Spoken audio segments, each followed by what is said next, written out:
En Radio Intereconomía, Pulso Geopolítico. Análisis sobre los nuevos desafíos mundiales. Presenta Rafa Jiménez.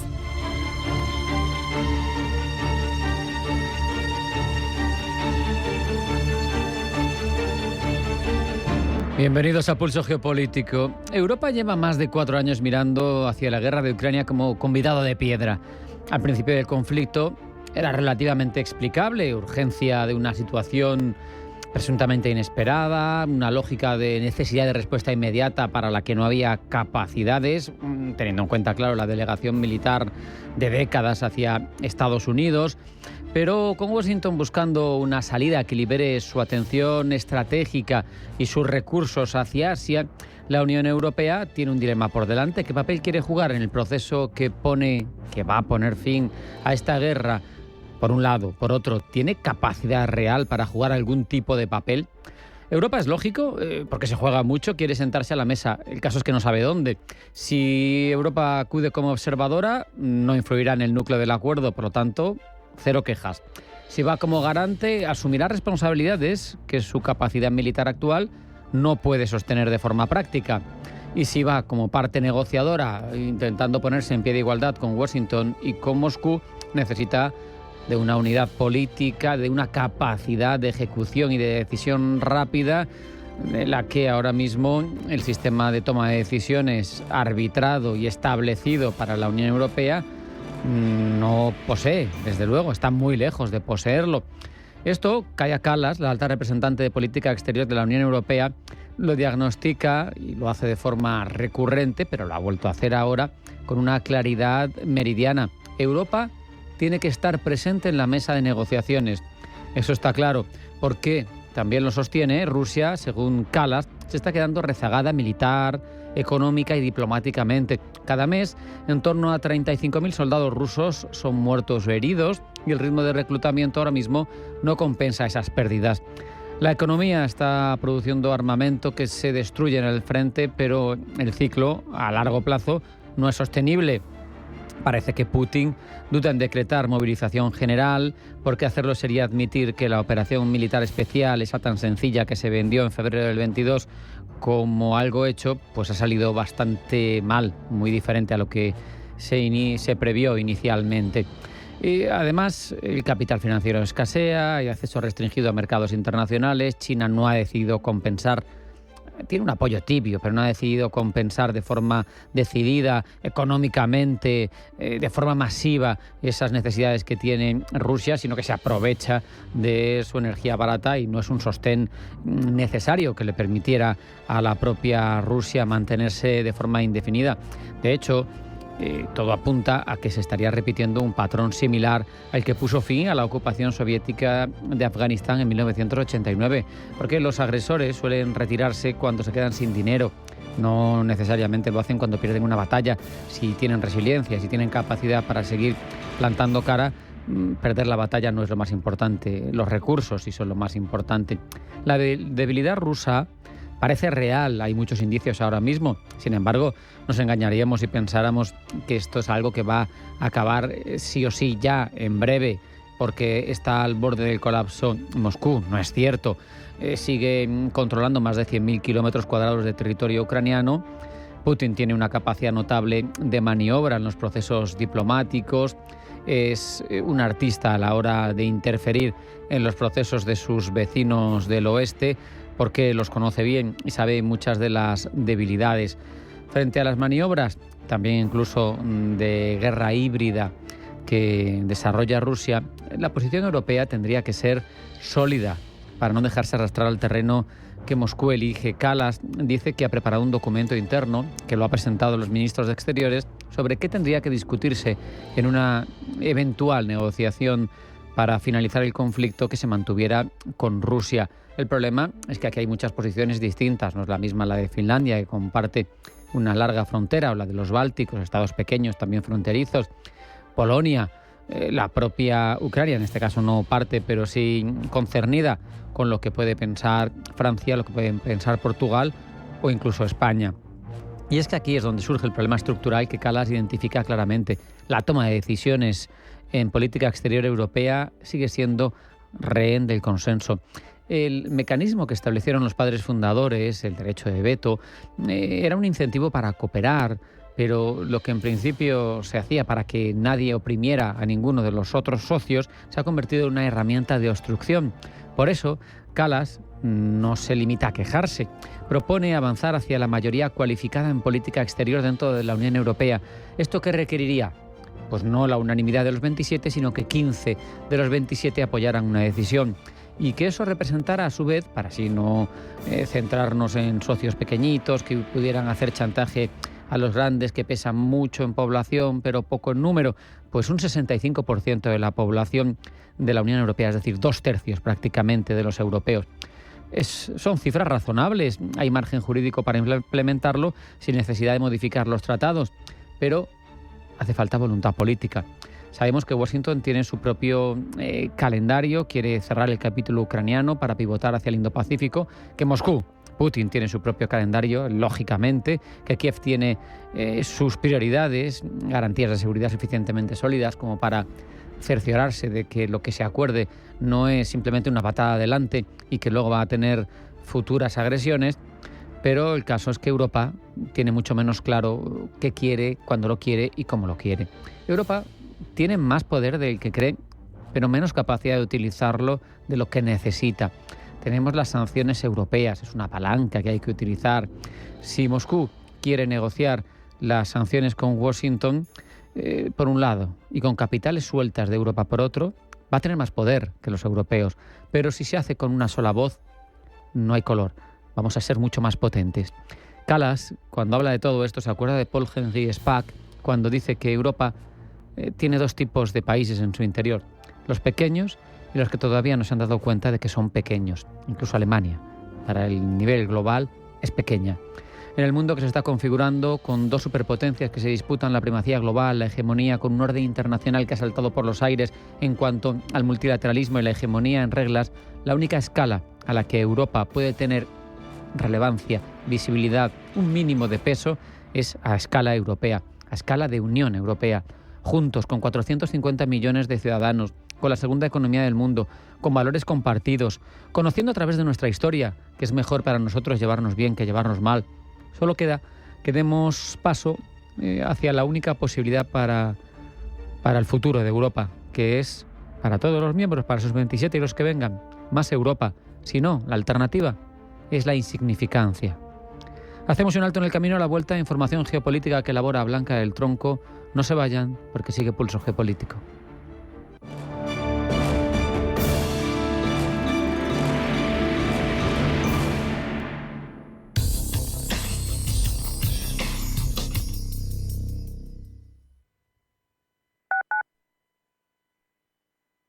Atención inversor, únete al Club de Inversión de Grupos Eneas. Estamos especializados en la compra, reforma y venta de inmuebles y otros activos, ofreciendo rentabilidades muy atractivas. Coinvierte con nosotros. 91 639 0347. Grupos Eneas, tu aliado en la inversión. Un acontecimiento histórico en la Plaza de Toros de las Ventas. Borja Jiménez lidiará 6 toros en solitario el 7 de junio en la Plaza de Toros de las Ventas. Será la corrida in memoriam de Sánchez Mejías. Compra ya tus entradas en las-ventas.com. El cambio es constante y en el sector financiero y asegurador la experiencia marca la diferencia. Con cerca de 1000 profesionales, presencia en 7 países y una trayectoria de más de 2 décadas, Carácter es el referente en consultoría estratégica y digitalización. En Carácter lideramos la transformación con soluciones avanzadas en operaciones, gestión de riesgos y talento clave. ¿Estás listo para dar el siguiente paso? Carácter, Beyond Your Challenge. ¿Sabía usted que unos pies con problemas pueden paralizar nuestro ritmo de vida? Le proponemos una solución indolora, con una mínima incisión y con anestesia local aplicando las técnicas más avanzadas en cirugía del pie. Clínica Jiménez, calle Alcalá 378. Diagnóstico gratuito, 91 367 0071. Centro reconocido y autorizado por la Consejería de Salud y la Comunidad Económica Europea. 91 367 0071. Hola, soy Javier García Viviani. Presento Cierre de Mercados en Radio Intereconomía. Cierre de Mercados es como el punto en la I. Un programa que deja las cosas en su sitio. Di que nos escuchas. Radio Intereconomía, la radio de los negocios para estar bien informado.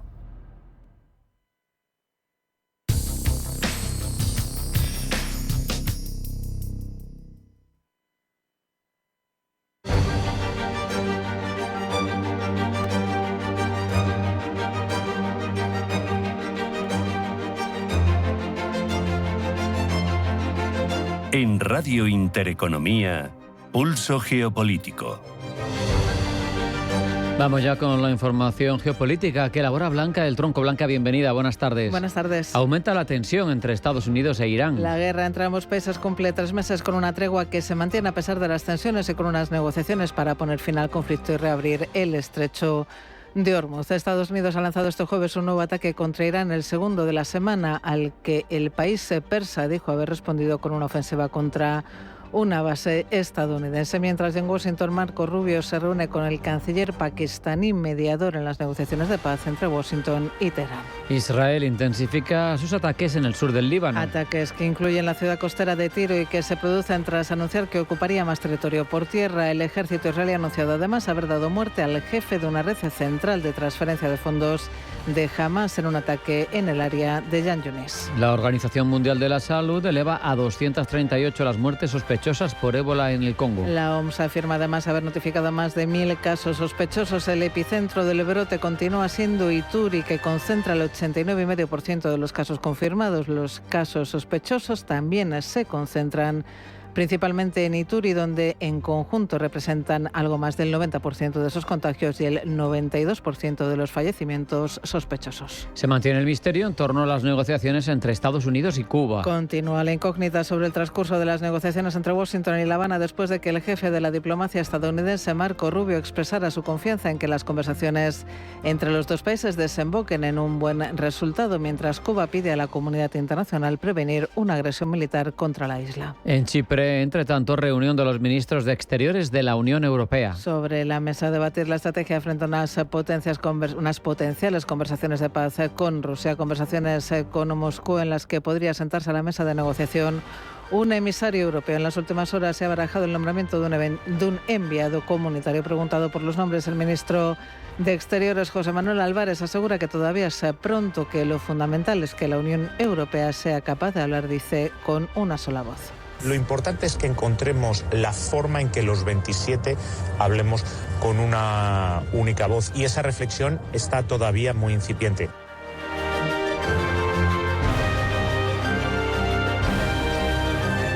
En Radio Intereconomía, Pulso Geopolítico. Presenta Rafa Jiménez.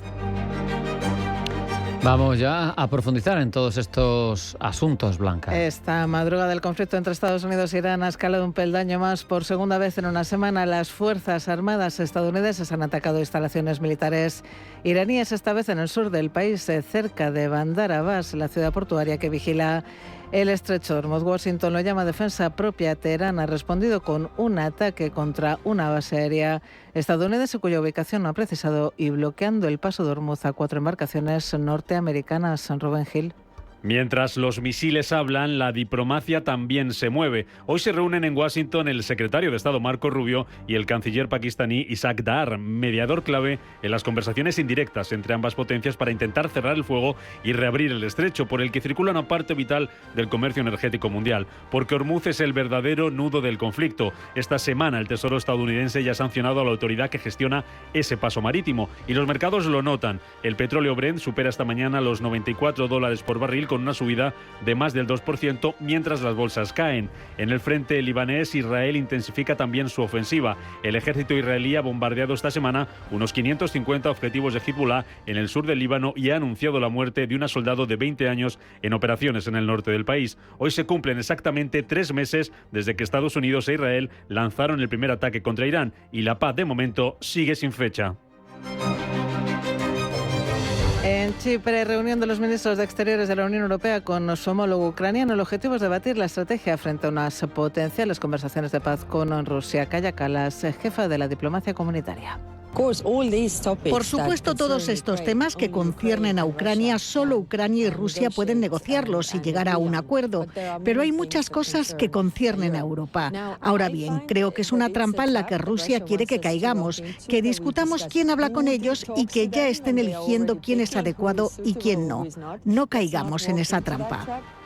El foco está en cómo facilitar la paz en Ucrania y en cómo seguir presionando a Rusia.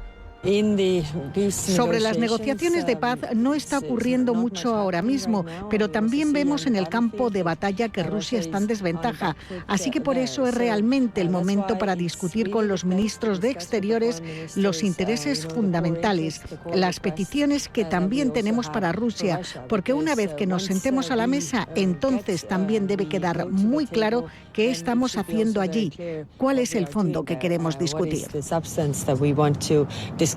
Según el Financial Times, se espera además abordar la posibilidad de nombrar un enviado europeo para las negociaciones con Putin, y entre los nombres barajados estarían el de Mario Draghi o Angela Merkel. Preguntado por los nombres, el ministro de Exteriores, José Manuel Álvarez, asegura que todavía es pronto, que lo fundamental es que la Unión Europea sea capaz de hablar, dice, con una sola voz.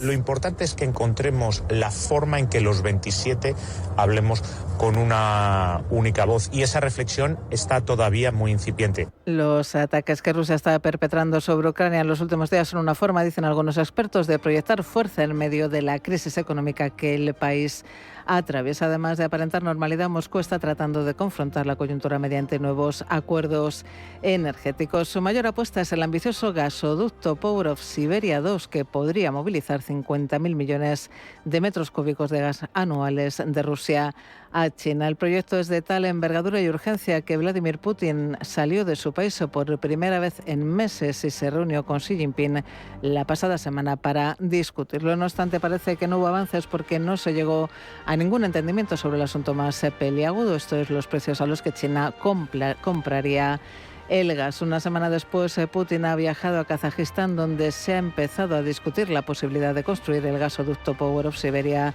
2 a través del país centroasiático, sin contar con China en la mesa de negociaciones. ¿Qué pretende Putin con esto? ¿Presionar así para que ceda antes, o es que Kazajistán podría ser la llave para desatascar las negociaciones entre Rusia y China? Pablo Llanone. El proyecto Power of Siberia 2 planeaba originalmente llevar gas desde el norte de Rusia hasta China, pasando inevitablemente por Mongolia, un país occidentalizado por el que China no siente demasiada simpatía. A esta falta de entusiasmo por Mongolia se añade el deseo de Pekín de comprar energía rusa a bajo precio, un punto a negociar que parece haberse convertido en una exigencia. China sabe que su socio, Rusia, está atravesando una coyuntura complicada por la guerra de Ucrania y las sanciones europeas a su energía, por lo que cree que, tarde o temprano, Moscú acabará aceptando venderle gas a precios bajos. Este es el contexto en el que se enmarca la visita de Putin a Kazajistán. El presidente ruso lleva meses sin salir de su país. Algunos creen que está incluso enclaustrado en su casa. Es una manera, se supone, de protegerse en medio de sospechas de un posible golpe de Estado desde dentro de su propia cúpula. Ahora, no obstante, en solo una semana oficializa 2 visitas de Estado. Esto llama inevitablemente la atención, sobre todo teniendo en cuenta las declaraciones del ministro de Energía kazajo. Ha asegurado hoy que han comenzado a negociar sobre el llamado Power of Siberia 2, que transportaría, ha dicho, hasta 35.000 millones de metros cúbicos de gas a China a través de Kazajistán y no de Mongolia. Asimismo, ha añadido que su país estaría dispuesto a ofrecer todas las condiciones y garantías, además de un consumo adicional en territorio de Kazajistán. Este mensaje esconde 2 posibles interpretaciones. Por un lado, la más evidente es que Kazajistán no es Mongolia y ofrece, como el propio mensaje del ministro de Energía dice, condiciones y garantías. Kuala Lumpur no ofrecía ni una cosa ni otra y no generaba confianza a Pekín, mientras que Kazajistán y el gigante asiático se encuentran en uno de sus mejores momentos, en una denominada Asociación Estratégica Integral Permanente. Este movimiento por parte de Putin de acercarse a Kazajistán podría haber sido por cuenta propia para eliminar barreras a su urgente gasoducto, o tras haberlo hablado en exprofeso con Xi. Eso de momento no lo sabemos. Lo que sí sabemos es que la confianza que Kazajistán aporta al proyecto no resuelve, sin embargo, el problema de los precios de compra de gas que China pide que sean bajos. Pero es que ahí está la otra interpretación oculta del mensaje del ministro de Energía kazajo. Astana también podría comprar parte de ese gas que pase por su territorio, de modo que Rusia podría diversificar a su clientela a la vez que gana más presencia en su área de influencia postsoviética. Esto se puede interpretar como un mensaje directo a Pekín. Putin tiene otras opciones geográficas y otros socios dispuestos a firmar. Podría ser una maniobra psicológica para intentar ablandar la inflexible postura de precios de Pekín de cara a las próximas rondas negociadoras de la ruta principal. Finalmente, si Moscú empieza a construir el caro gasoducto a través de Kazajistán antes de llegar a un acuerdo con China, aunque esto sea una operación arriesgada, omitiría la necesidad de fijar un precio bajo al que podría haberse atado en un futuro más próspero y con más capacidad negociadora. Al construir ya el gasoducto, gana tiempo y deja al proyecto a las puertas de China, llevando la tentación a la frontera del gigante asiático. Y en este contexto en el que Rusia necesita urgentemente efectivo para paliar su crisis económica, Moscú ha cancelado la entrega de un buque que cargaba con 240 millones de barriles de diésel a Cuba. El régimen de Miguel Díaz-Canel pierde de esta manera una oportunidad para sofocar la crisis energética que la isla atraviesa en medio del embargo de Estados Unidos al petróleo venezolano y la amenaza de sanciones a todo aquel que busque aliviar la situación mediante entregas gratuitas de crudo. Mientras Moscú retira su ayuda energética para evitar más estragos, China, no obstante, mantiene sus entregas de alimentos, incrementando con ello las sospechas de Washington de que la isla coopera con el gigante asiático en cuestiones de seguridad. Las negociaciones actualmente en curso entre La Habana y Washington buscan precisamente convertir a Cuba en un aliado confiable, pero de momento seguimos viendo un régimen inamovible que responsabiliza a Estados Unidos de su crisis y que pide ayuda a la comunidad internacional para evitar una supuesta injerencia militar en la isla. Pablo. Mientras Miguel Díaz-Canel culpa a Washington de la precaria situación que atraviesa su país, Marco Rubio, el secretario de Estado estadounidense, asegura que la responsabilidad es del régimen y afirma con optimismo que las negociaciones están avanzando. Cuba está en serios problemas porque desafortunadamente para ellos está gobernada por comunistas incompetentes. Ser comunista es malo, pero ser comunista incompetente es lo peor. Por si fuera poco, el país ha sido tomado por una empresa llamada Gaesa, que controla el 70% de la economía. Nada de ese dinero va a parar al pueblo, así que hablaremos con ellos. Queremos que el pueblo cubano esté bien y esperamos que haya un buen resultado. Lo necesitamos. Están a solo 90 millas de nuestra costa y tener un estado fallido a 90 millas de la costa es peligroso para la seguridad nacional de los Estados Unidos. El argumento de la seguridad nacional al que Rubio alude es de lo más relevante, mucho más quizá que la lucha por la libertad del pueblo cubano, un asunto de menor grado para Washington, de acuerdo a analistas como Mariano César Bartolomé, especialista en América Latina en seguridad y defensa. Yo personalmente creo que en la ecuación de Estados Unidos, en estos momentos con respecto a Cuba, como también lo fue con respecto a Venezuela, el tema que menor importancia tiene, al final del día, es la democracia. Lo que está de fondo, además de la oportunidad de negocio que ofrece la isla y la relevancia de la diáspora cubana en las elecciones como votante del Partido Republicano, es el deseo de Washington por contrarrestar la presencia de China en la región. Según Washington, el gigante asiático tiene bases militares esparcidas a lo largo de la isla con la idea de espiar al país norteamericano. En medio de estas sospechas, Pekín sigue entregando ayudas. La semana pasada, sin ir más lejos, Cuba recibió de su socio asiático 15.000 toneladas de arroz de un nuevo donativo de 60.000 toneladas en total. Beijing ha prometido seguir ofreciendo apoyo y asistencia dentro de sus capacidades a la isla, a la vez que ha rechazado tajantemente la injerencia estadounidense. Se ha mostrado crítico, por ejemplo, con el denominado abuso de los medios judiciales, después de que Washington imputase con cargos criminales al expresidente cubano Raúl Castro por la orden de derribo de 2 avionetas hace 3 décadas. Con esta postura, China se mantiene fiel a su aliado cubano, que no solo le ofrece su isla como presunta plataforma de espionaje, sino que además es reflejo de su influencia en la región en disputa con Estados Unidos. Y es que mientras la lucha por el dominio del Caribe se concentra en Cuba, China sigue moviendo ficha en otros países de la región. El próximo objetivo de Pekín es Panamá, Pablo. Y es que China está tratando de conciliar posturas con este país después de que la Corte Suprema panameña declarase inconstitucional la presencia del conglomerado chino CK Hutchison en 2 puertos cercanos al Canal de Panamá. Después de que Pekín haya aumentado las penalizaciones a los barcos con bandera panameña desde la resolución del caso, el ministro de Exteriores del país centroamericano se ha reunido con su homólogo chino al margen del Consejo de Seguridad de la ONU y parecen haber tomado el camino hacia la normalización de relaciones marítimas. Además, el canciller panameño ha reiterado en la reunión su pleno respeto al principio de una sola China y su compromiso con el Estado de Derecho y la independencia en la toma de decisiones de sus instituciones democráticas. Sin embargo, y en contra de lo que Pekín pretende, es poco probable que esto se traduzca en nuevas concesiones portuarias en el Canal de Panamá para China, ya que Estados Unidos podría intervenir para garantizar esa seguridad nacional de la que Rubio hablaba cuando se refería a la situación en Cuba. Por mucho que los gigantes asiático y norteamericano se hayan mostrado cómplices en las últimas semanas tras la visita de Trump a Pekín, siguen siendo dos titanes enfrentados por su ansia de influir y controlar el planeta. La presidenta encargada de Venezuela lleva semanas caminando literalmente por su país. Delcy Rodríguez ha convocado una peregrinación popular para exigir el fin de las sanciones internacionales. Siempre el pueblo venezolano ha estado caracterizado por la lucha, nunca por la entrega. Por la lucha contra el poder colonialista se levantaron nuestros pueblos indígenas. Por la lucha contra el poder colonialista se levantaron nuestros libertadores y nuestras libertadoras. Y hoy los peregrinos y las peregrinas de Venezuela salimos en camino, salimos en oración, salimos en canto, pero salimos en batalla por la independencia económica de Venezuela.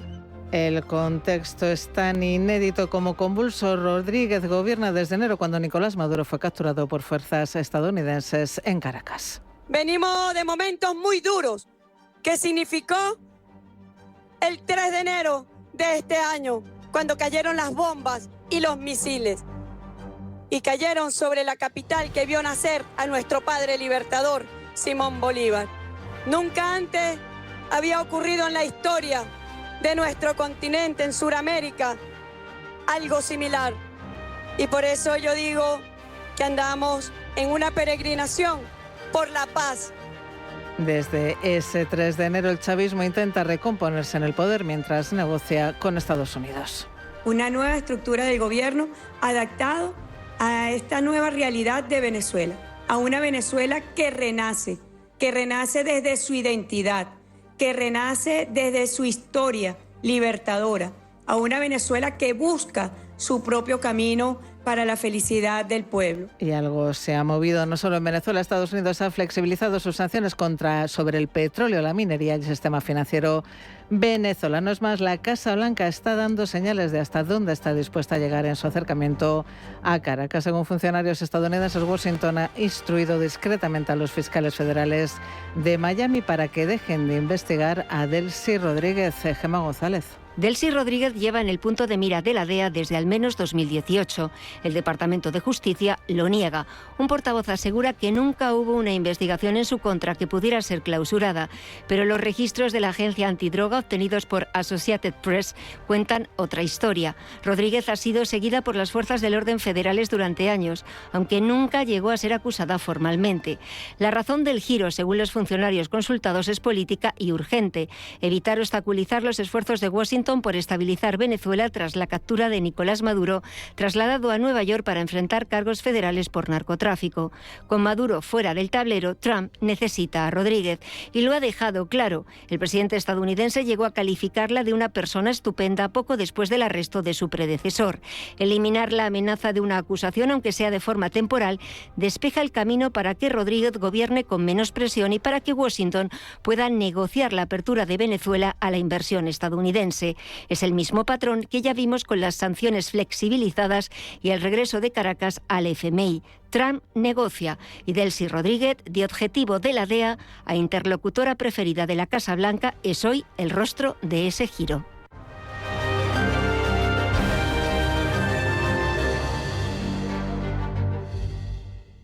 España va a ser el país más longevo del mundo. La cuestión es cómo vamos a vivir esos años de más. No nos vamos a conformar solo con cumplir años, queremos vivirlos al máximo. Y para eso Asisa presenta Bienvejecer. Cuidarse hoy para vivir mejor mañana. Descúbrelo en bienvejecer.es. Asisa, mejor así. Empresa colaboradora de Teatro Real cerca de ti. Con Caja Rural no te comunicarás a través de móvil, ordenador, teleoperadores impersonales ni empleados desmotivados. Para nosotros lo más importante es el trato humano, cada vez con más oficinas y más personas, con cercanía, eficacia, profesionalidad y compromiso con nuestra tierra. Caja Rural de Zamora, gente como tú. En Finaccess Value queremos ayudarte a conseguir tus objetivos financieros. Finaccess Value, gestión de patrimonios centrados en la prudencia y la gestión del riesgo. Un enfoque global y más de 20 años del grupo Finaccess nos avalan. Más información en finaccessvalue.es y en el 91 737 4114. Finaccess Value, agencia de valores, figura inscrita en CNMV con el número 301. Las noches de lunes a jueves, en Radio Intereconomía, te convocamos a Disidencia Deportiva. Un programa diferente, independiente, apasionante, disidente y deportivo. Disidencia Deportiva, de lunes a jueves a las 11 de la noche, tu tertulia de deportes en Radio Intereconomía.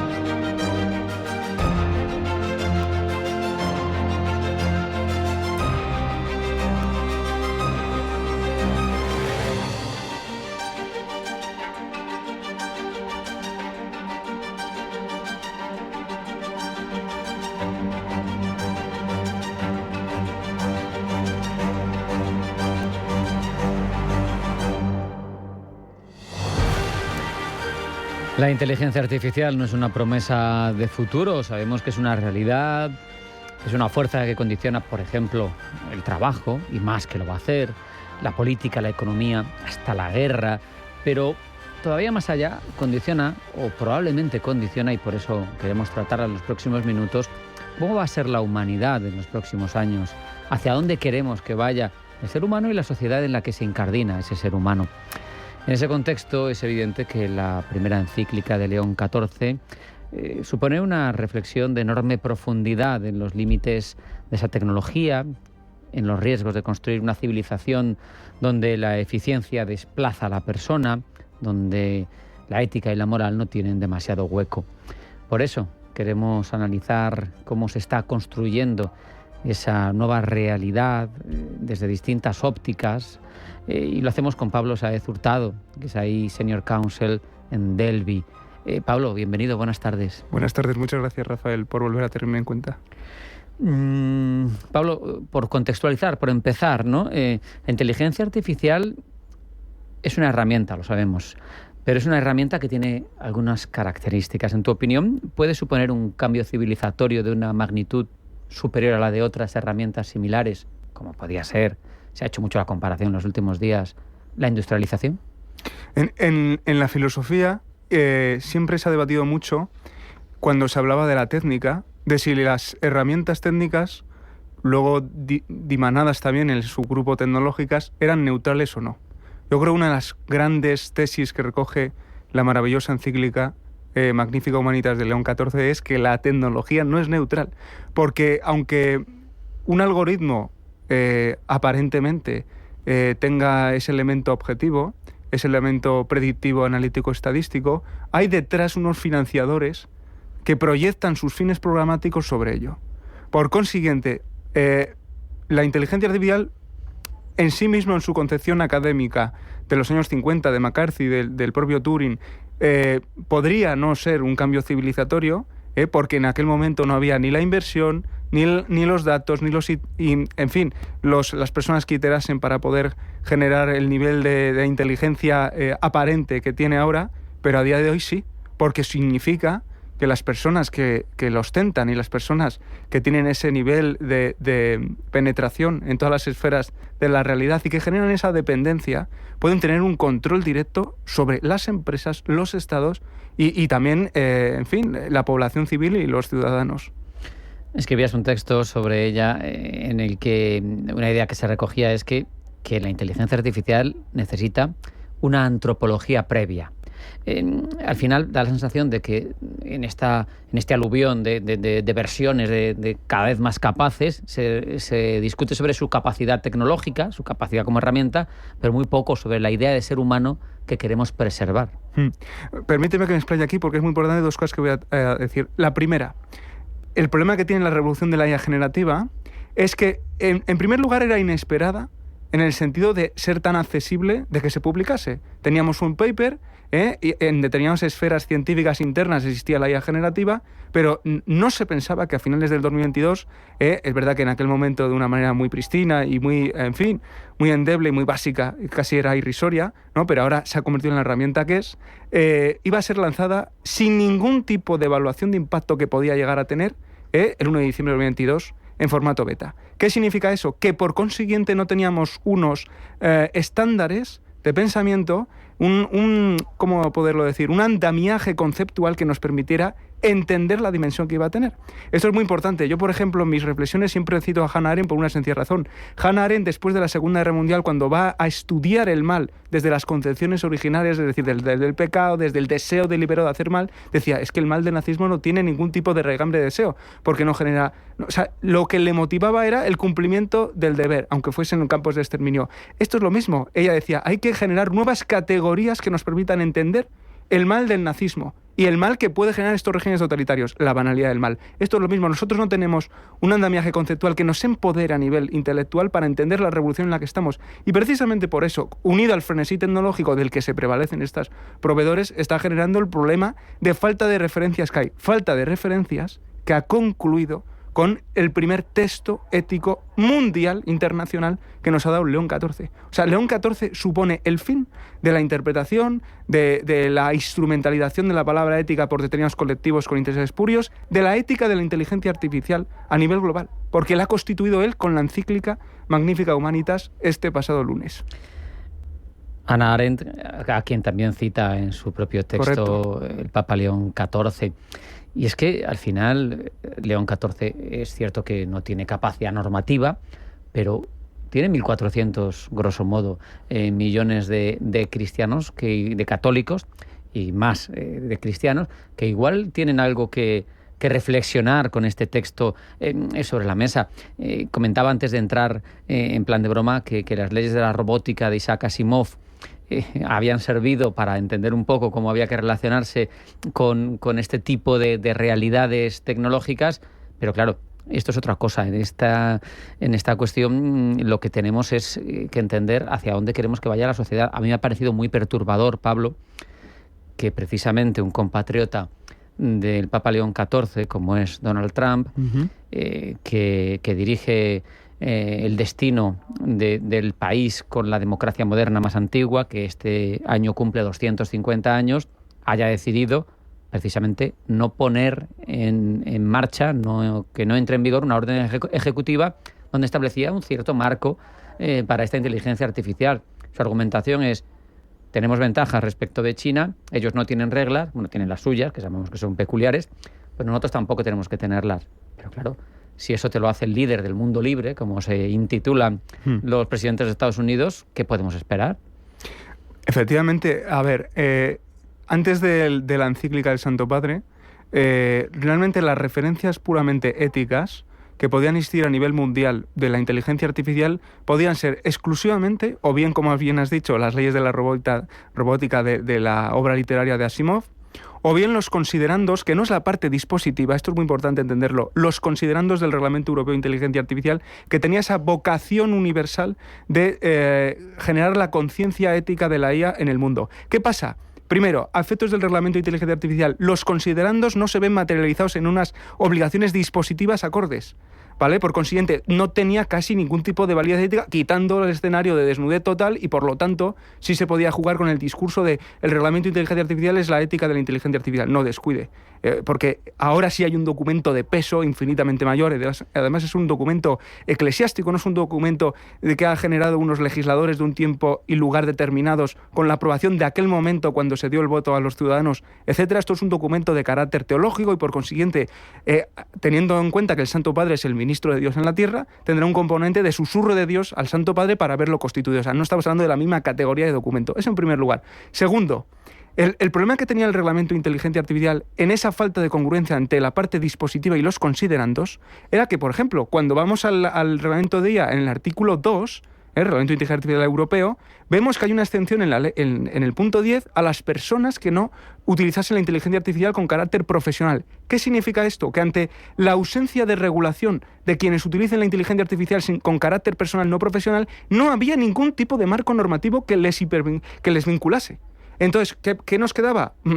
La esperanza, quien la tenga en la humanidad particular de cada uno, de que antes de escribir un prompt, la persona pudiera llegar a pensar en el alcance de las consecuencias del output que estuviera generando. O otra vez apelando a Hannah Arendt, el stop and think. Oiga, piense usted tiene la tecnología a su acceso, usted puede hacer un deepfake de su compañero y difundirlo, pero tiene usted que pensar, dado que tiene la posibilidad, el alcance que tenga, ¿no? El principio universal de Hal Jonas, que ha prostituido Marvel con el famoso Spider-Man de el poder es, a más poder, más responsabilidad. No, oiga, eso es el principio de responsabilidad universal de Hal Jonas, que dice, si usted tiene en su mano un poder como es la IA generativa y usted tiene que ir acarreada a unas consecuencias, tiene usted que pensar. Ahí hay que meter el concepto que tú mencionas, antesala del prompt. Efectivamente, el stop and think en la antesala del prompt, pero es que ya está recogido así en la encíclica. Es decir, la encíclica es una interpelación particular, no solamente de las personas que somos católicas, sino de cualquier persona que se quiera acercar a el único más ambicioso y referencial, porque además es un punto de inflexión. Cualquier documento posterior muy difícilmente va a llegar a la altura de la encíclica del Santo Padre, Magnificat Humanitas. Por lo tanto, es un documento referencial. Es el faro de luz para todas las personas que quieran tener una aproximación ética. Por consiguiente, es eso mismo que yo he dicho, es decir, piense usted en las consecuencias. Aunque tenga usted la tecnología, aunque pueda hacerlo, piense usted en las consecuencias de lo que puede llegar a generar. No necesitamos siempre un marco normativo que nos interpele con una coercitividad y con unas sanciones. También hay que apelar a la ética, y este documento, si se quiere minimizar a ese punto, precisamente es lo que nos hace reflexionar y lo que nos interpela. El texto insiste mucho en la dignidad del ser humano, frente a una lógica puramente utilitaria, que sabemos que hay en muchos ámbitos, ¿no? Al final, la IA, si se desarrolla sin esos cauces, sin esas cautelas, ¿corre el riesgo de reducir al ser humano a un conjunto de datos?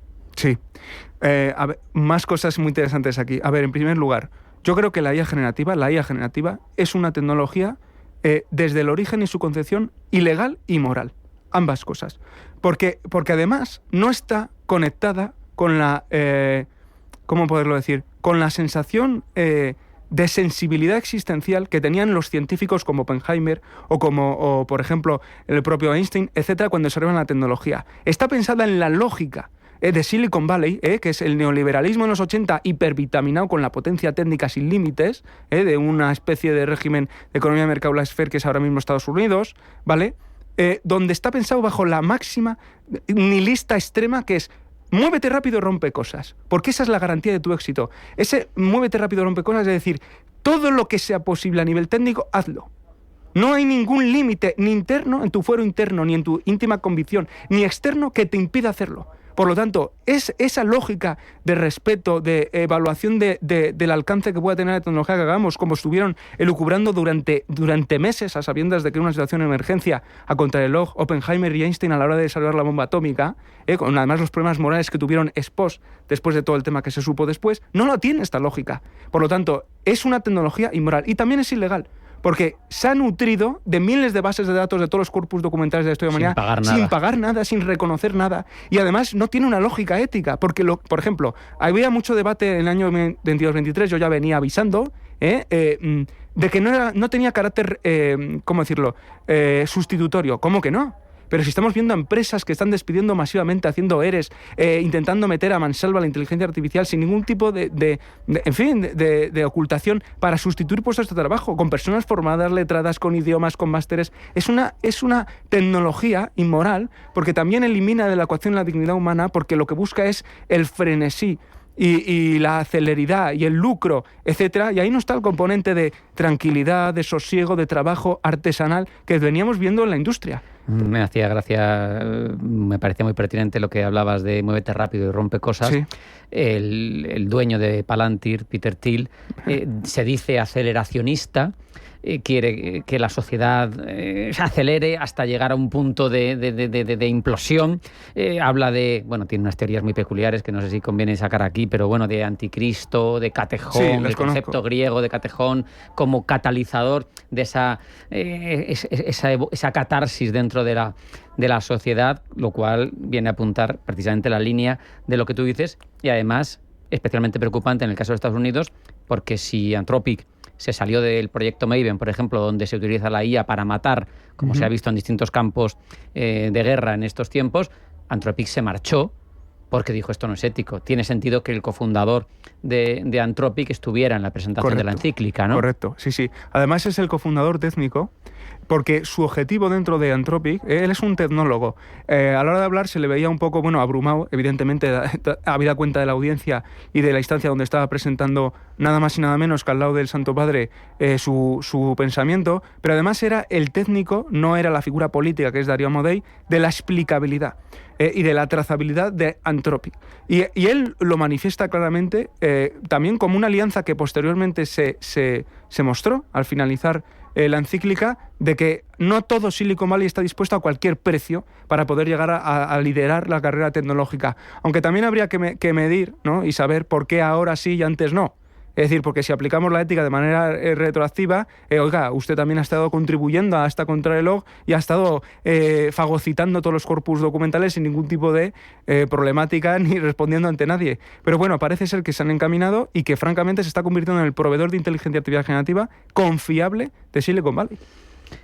He hablado del proyecto Maven, o Maven, como lo queramos decir, inteligencia artificial que mata en campos de batalla. Se le llena la boca con el Human in the Loop, pero Correcto. El Human no puede decidir nada cuando le dan millones de análisis ya realizados una inteligencia artificial y se limita a apretar el botón. La encíclica habla directamente, sin ningún tipo de necesidad de interpretar, de desarmar la inteligencia artificial. ¿Cómo lo entiendes tú? Yo lo veo muy claro, pero ¿cómo lo entiendes tú? Pues yo lo veo histórico y referencial. Se ha utilizado la inteligencia artificial para la expulsión forzada del señor Maduro en enero. Se está utilizando en Ucrania no solamente inteligencia artificial, digamos, desde un punto de vista software, sino también de hardware. Se ha utilizado, por supuesto, en Gaza y se ha utilizado en Irán. Ahí está la contradicción entre los que defienden la ética del reglamento de inteligencia artificial y la encíclica del Santo Padre, porque el reglamento de inteligencia artificial excluye como ámbito susceptible de ser, de controlarse desde el RIA, en el artículo 2, el uso de la inteligencia artificial de manera militar. Directamente se excluyó, gracias a Dios la encíclica, lo recoge y lo prohíbe. Efectivamente, es decir, es que el uso de la inteligencia artificial para el mal se ve totalmente contextualizado en la maximización de la productividad, de la destrucción a través de la IA. Y con esto concluyo también con una cosa. Ya está más que estudiado cómo la técnica permite a los que la accionan una sensación de impunidad ante la destrucción que generan. Hay un filtro. Sí, está estudiado. En Auschwitz estaba totalmente estudiado de qué manera lograr que los soldados de las SS y los Sonderkommando, ayudantes de los propios judíos en los campos de exterminio, tenían que tener mecanismos técnicos para minimizar su sensación moral de lo que estaban haciendo, para aumentar su alienamiento. Esto es lo mismo, es decir, el uso de la tecnología da una sensación de facilidad, porque yo estoy en una cámara muy lejos de donde el campo de batalla y yo no tengo por qué tener una responsabilidad directa moral con lo que está ocurriendo en ese campo de batalla. Apretar un botón es mucho más fácil que clavar un cuchillo en un cuerpo vivo. Efectivamente, no oyes los gritos, no ves la sangre brotar, efectivamente. Entonces, está totalmente, el uso de la inteligencia artificial en ese ámbito es totalmente, por supuesto, ilegal y por supuesto amoral y por supuesto, pecaminoso. ¿Y qué solución se plantea para evitar una segunda mitad, por poner un espacio temporal, del siglo XXI en el que la humanidad, el ser humano, lo que se entiende por ser humano, derive hacia algo no deseado merced a estas tecnologías, cuando tienes una China que tiene sus propias peculiaridades morales, que están completamente alejadas de las occidentales? Es lógico, tiene su propia lógica. No tiene democracia, tiene un partido que trabaja en una línea y es muy ágil, implementa cambios muy rápidos, y tienes un Occidente liderado por alguien que tampoco quiere ponerse límites, como hemos demostrado ya. La encíclica está ahí, pero estamos en una carrera tecnológica, yo diría, similar a la nuclear, pero no sabemos hacia dónde vamos a ir. No sabemos si aquí va a funcionar la destrucción mutua asegurada que funcionó en la Guerra Fría. Sí, a ver, si tuviéramos que usar la palabra, que no sé si es muy correcta, campo de batalla de la encíclica, no es precisamente, aunque, en fin, está totalmente vinculada porque sin mundanidad no hay divinidad, me explico, es decir, si no, o sea, hay un mundo en el que haya paz, no, porque hay una destrucción masiva, no puede haber un ámbito teológico o moral, ¿no? Entonces, su campo de batalla no es la realidad política, pero la realidad política es la que es decir, la voz europea, por muchas propuestas encomiables que ha hecho con respecto a generar una especie de prácticas de mínimos a nivel de cumplimiento de la inteligencia artificial a nivel internacional y también la aportación inmensa del Santo Padre, se ven de bruces con la realidad, que es que China y Estados Unidos no van a ponerse ningún tipo de límite de desarrollo técnico de ninguna otra índole, porque ambos anhelan llegar a lo que yo llamo, ¿no? En fin, el nuevo arca de la alianza, que es la singularidad tecnológica, porque les va a permitir poder lograr el sueño húmedo de cada uno de ellos, es decir, imponer, no sugerir ni negociar, imponer su cosmovisión, su visión del mundo, sus principios al otro. Y ambos sabemos que tanto China como Estados Unidos, en fin, son las únicas potencias que se pueden hacer frente. Entonces, realmente no sé cómo responder a cuál es la respuesta. Lo que yo sospecho que va a pasar es lo mismo que pasó con la bomba nuclear. Hasta que no haya un accidente masivo por una inteligencia artificial que de repente lance un misil interbalístico con una cabeza nuclear y destroce a no sé cuántos seres vivos, no va a haber un nivel de concienciación de la gravedad de lo que estamos y por consiguiente no va a llegar a unos principios de mínimos. Aparte de otro absurdo, que es que si es que es factible la singularidad tecnológica, francamente va a dar igual qué polo de los dos la llegue a tener, porque si es verdad que tiene ese nivel de potencia y tiene ese nivel hasta de autodiscrecionalidad, va a ser igual que quien lo va a fiscalizar y controlar. No en vano, por eso todos están tan preocupados con Cloud Mythos. Es un modelo de lenguaje tan potente que solo tiene acceso a nivel de early adopter 50 organizaciones y aún así todas las autoridades de control, por supuesto la del señor Donald Trump, y todas quieren entender el código fuente de Mythos, quieren controlarlo, etcétera. Evidentemente Anthropic no se lo ha permitido, solo se lo ha permitido a determinados players de la industria muy alta, ¿no? Entonces, es lo mismo, es decir, habría que ver cómo de susceptible de control ves eso. Lo que hay que entender es que la encíclica hará lo que pueda, pero desde luego se ha convertido, por derecho y por los hechos, en el faro de luz del mundo actual con el tema de la gestión de la inteligencia artificial, porque llega un momento en que el deseo frenético y en fin, y efectista de que la técnica llegue a donde llegue, va a pasar por encima de los propios seres humanos. Ya no solamente es que deja atrás a muchos, es que es una cuestión de carácter sistémica y existencial. Me parece que va a generar unas élites con unos accesos y unas capacidades de controlar a unas masas poco valoradas, además, porque el trabajo de poco valor añadido ya no va a tener sentido. Por lo tanto, ¿qué vas a hacer con todas esas personas? Pero que incluso puede terminar atrofiando capacidades intelectuales, porque si solo la utilizas y no piensas, pues el ser humano se adapta, y se adapta rápido. A mí me parece que es sombrío el futuro si se consigue esa singularidad y si eso es lo que predomina en la sociedad. No sé qué tipo de sociedad vamos a ver. Efectivamente. Es que además el problema del deterioro cognitivo, que está más que estudiado, es que genera una dependencia extrema. Hay mucha gente que ya no puede escribir un correo electrónico sin usar la IA generativa. Eso que genera un poder extremo ya no es una cuestión de lucro. Ya se excede en la esfera del lucro. Ahora es poder. Porque en el momento que tú tienes una sociedad, un gobierno, en fin, instituciones, empresas que dependen de la cobertura del servicio que tú le das, eso es poder. No es economía, que también es que es poder.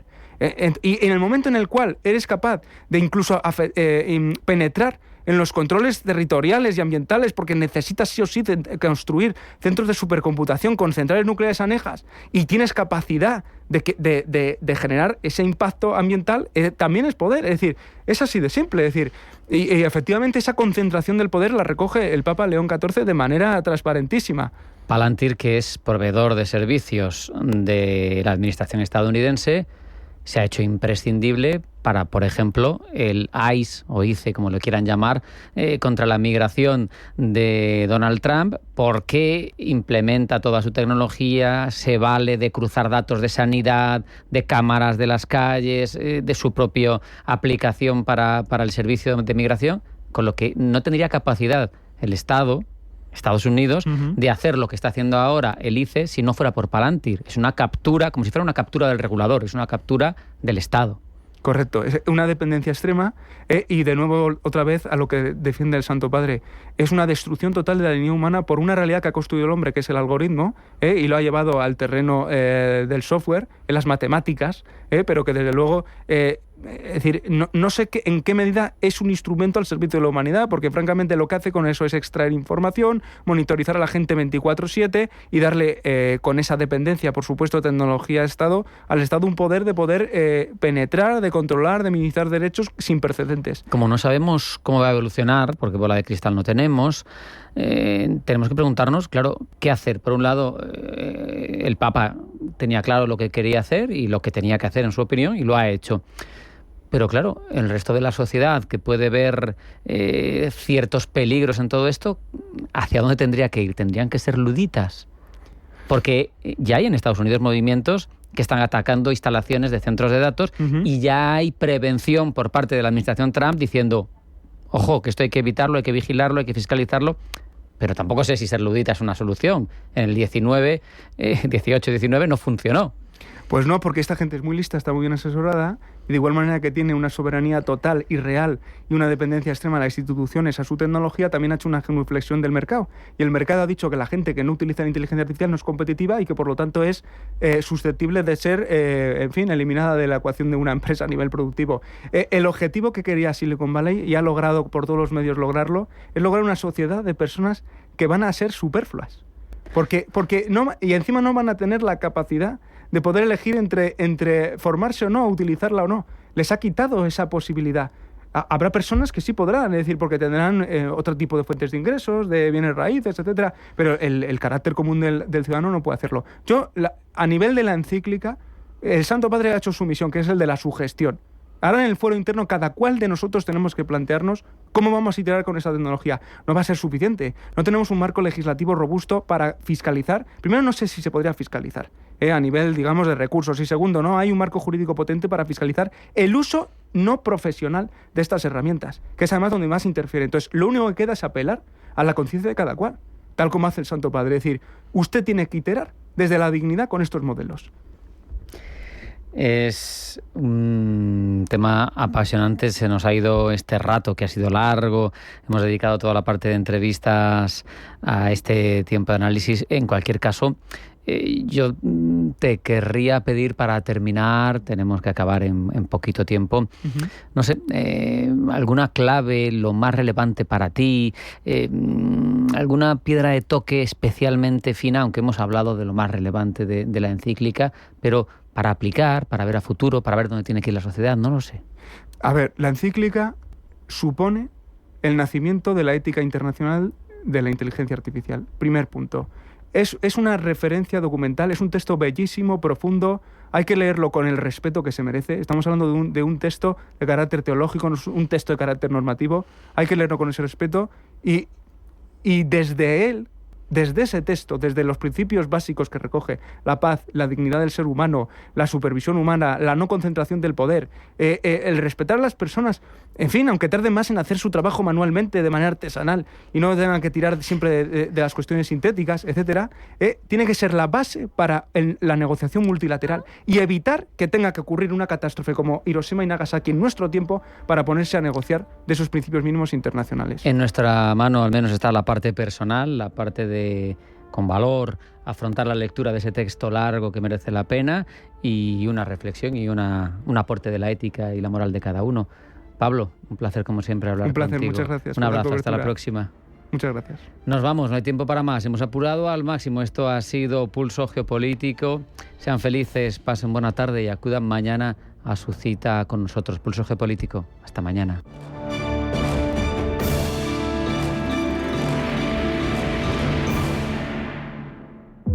Recorre, vive y siente en primera persona un proyecto aislado en las tierras altas de Ribera del Duero.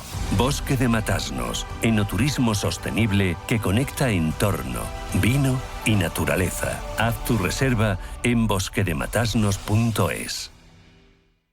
Analizar la bolsa al milímetro es muy importante, pero no deja de ser el 5% del mercado. Si quieres llegar al otro 95%, la respuesta está en el private equity y la herramienta es Crescenta. Completa tu visión, diversifica tu cartera e invierte como imaginas en crescenta.com. La inversión tiene riesgos. Más información en crescenta.com/condiciones.